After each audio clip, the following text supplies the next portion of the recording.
It now gives me great pleasure to introduce our commencement speaker, Robert Kegel.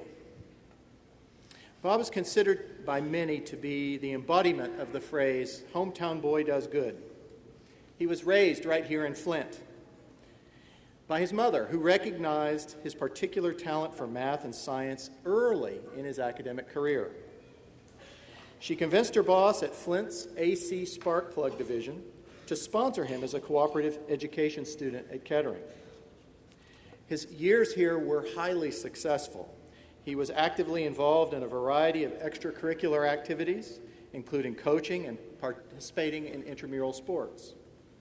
He was a resident advisor in Thompson Hall and a student senate leader.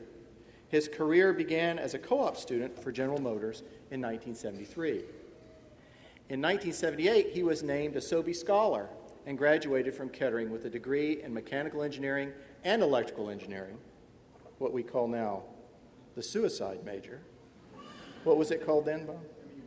M.E. Wires. Okay. And a minor in industrial administration. He continued his education at Stanford University, earning a Master's of Business Administration from the Stanford Graduate School of Business in 1980, and he was a General Motors Fellow there. Entrepreneurial opportunity in Silicon Valley moved him permanently to the West Coast. Bob is a partner and founder of Benchmark Capital and led Benchmark's 1997 $6.7 million investment in this fledgling startup called eBay, for which he acquired a 21.5% stake in the company. And that investment holds the record for the best performing Silicon Valley investment ever. By the spring of 1999, that $6.7 million stake was worth $5 billion. With 30 years of investment experience, he is one of the country's best known and most respected venture capitalists. Bob has been instrumental in making Benchmark become an industry leader over the past 17 years. Benchmark currently manages more than $3 billion across 7 funds and has consistently produced returns at the top of the venture industry. Benchmark focuses on early-stage information technology with a special emphasis on consumer-related internet companies. Notable Benchmark investments are household names like eBay, Twitter, Yelp, Instagram, Red Hat, Zillow, Zipcar, and others. Prior to founding Benchmark, he spent 12 years as a general partner with technology venture investors. TVI was a highly successful firm, and during the 1980s and 1990s, made many successful investments in information technology pioneers, including Microsoft, Sun Microsystems, and Compaq Computers. Before TVI, Bob worked for the Boston Consulting Group, affectionately known as BCG in most places. He is a past president of the Western Association of Venture Capitalists and a former director of the National Venture Capital Association. At Kettering University, he served on the Kettering University Board of Trustees from 1995 to 2010, serving as chair of the board from 2001 to 2003. He is a longtime member of the President's Council and is the benefactor of the Kegel Scholarship Program. Bob also established the Kegel Mentoring Program, now Kegel Leadership Initiatives, for students and families from Flint. The program originally started as a one-on-one mentoring program for high school students and has evolved to include teen forums, community tutoring, middle school service projects, and elementary school small group mentoring. Today, Kegel Leadership Initiatives is a highly successful program that focuses on mentoring, leadership, tutoring, community advocacy, and pre-college programs. Please join me in welcoming our commencement speaker, Robert Kegel.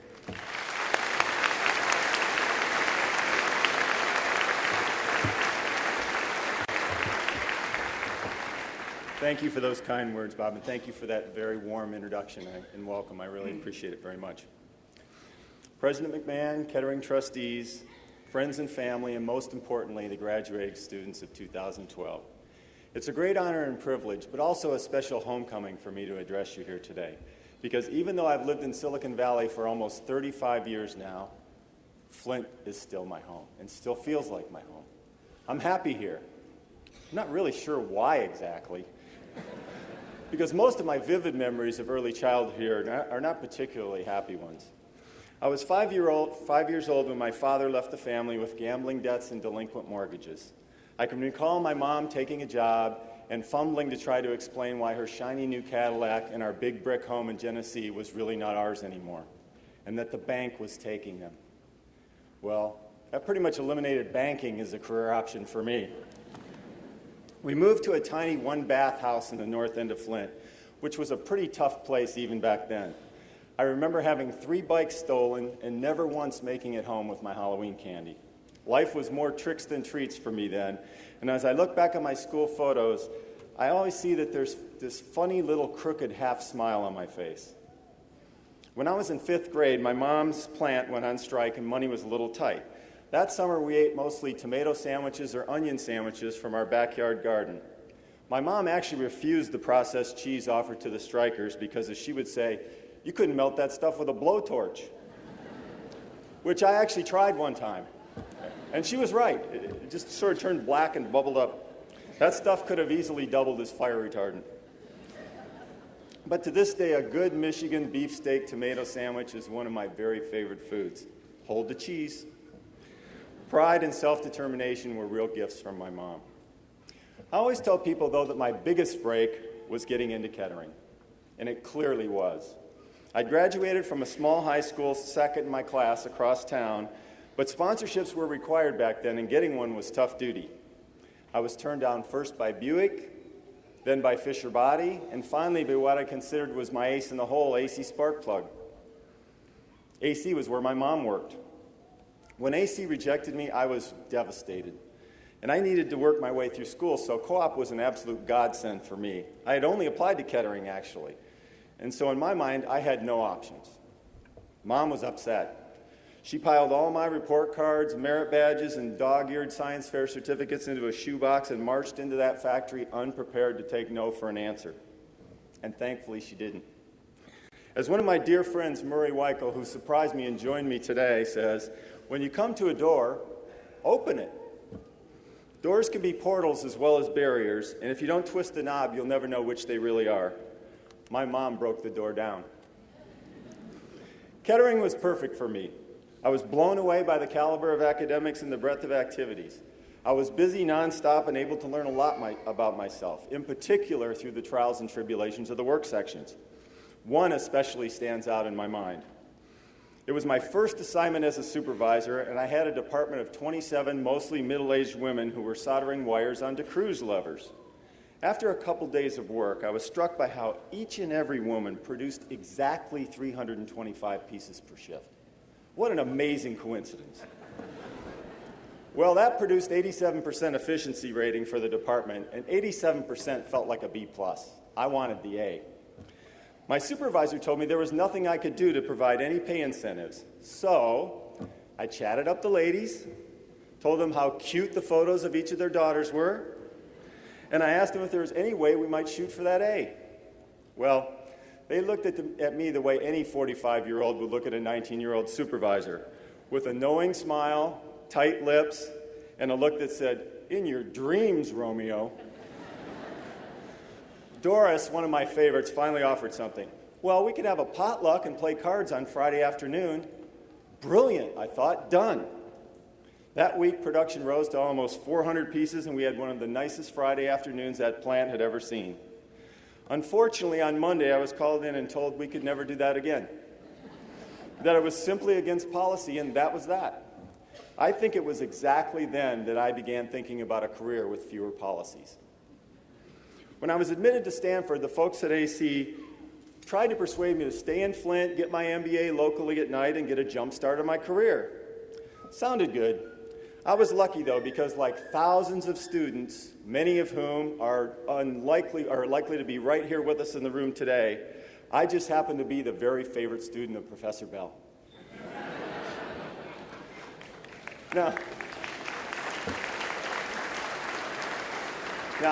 I was always taught in life not to have favorites, but I learned from Reg that if everyone feels like your favorite, you can have as many as you like. Well, Reg would not hear of it. He told me that I must go to Stanford. and he helped me find a way to do it. He introduced me to Bill Peters, who paved the way for a sponsorship for me, and I'm very grateful for that. Thank you, Reg.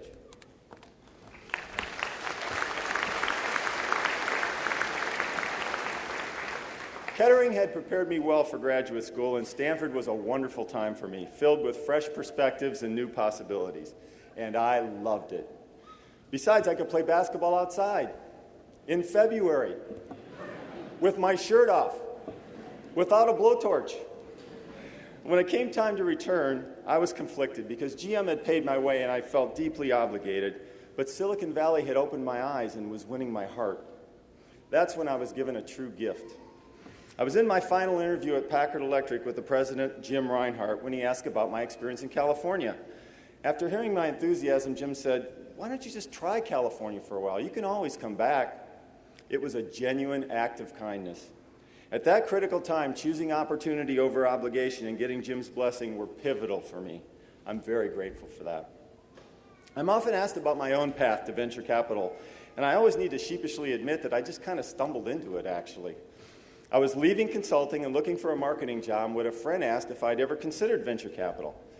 I didn't even know what it was, but I think I said something like at the time, "I think I need a real job now, before it's too late." Fortunately for me, he convinced me to give it a try, and you might say I've just been trying ever since. Venture capital sounds glamorous, but it's a very tough business. I recall meeting with my partner and mentor, Burt McMurtry, 3 years into my career. Burt is a tremendously wise and gracious man. At the time, I was just turning 30, had made around 7 or 8 investments already, 4 of which were already stumbling badly. I was questioning my judgment and feeling pretty confident that it was lousy. Burt told me to relax. He said in venture capital, as in life mostly, the lemons ripen early, but the pearls take a while to cultivate. He said that good judgment comes from experience. But unfortunately, experience comes from bad judgment. The fact that I was learning so much, so soon, by making so many mistakes, was actually encouraging to him. Talk about positive spin. A good mentor like Burt is priceless. He said, just keep finding good people, bringing them together, and staying out of their way. It sounded simple and easy, and it calmed me down for a while, and it's a good thing that it does, because even in a successful venture capital career, you lose all of your money over half the time. Let me say that again. You lose all of your money over half the time. It's like you're the mayor of Loserville. In fact, 10% of your investments actually return 90% of your returns. Failure is the norm in venture capital. If you're not striking out, you're not swinging for the fences. And in venture investing, the home runs need to go out of the park and roll down the street a ways. Imagine for a moment a Major League Baseball player leading the league in errors, being struck out the most, and hitting into the most double plays, and still being voted the most valuable player. In 1942, Jim Gordon did that for the Yankees. Maybe he should have been a venture capitalist. About 15 years ago, my sister called me to say that my father had finally contacted her and was in failing health. She said she was taking him in. A month or so later, she encouraged me to visit him. I was reluctant, but I was touched by the generosity of her spirit. I took my father on a drive one afternoon to the small nearby town of Owasso where he grew up.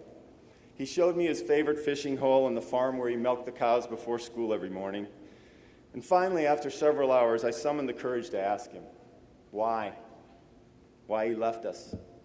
Why he left me with that crooked little smile on my face? He explained that a business that he had started was failing badly, and that he turned to gambling as a way out, but it had gotten the better of him. He said he was deeply ashamed of having lost everything and just sort of lost his way after that, moving from town to town, taking odd jobs, sleeping in rescue missions, or even under bridges. It was a sad life. What a contrast to my life in Silicon Valley, where failure is viewed as a stepping stone along the path to success. I wondered how different his life would have been had he picked himself up and dusted himself off like so many serial entrepreneurs I've come to know and respect. Anyone who ever accomplished anything significant in his life has had multiple failures to face along the way. You must view failure fundamentally as an invitation to try again, only this time armed with more experience and better judgment. My father apologized that day for his inability to cope with his own failure.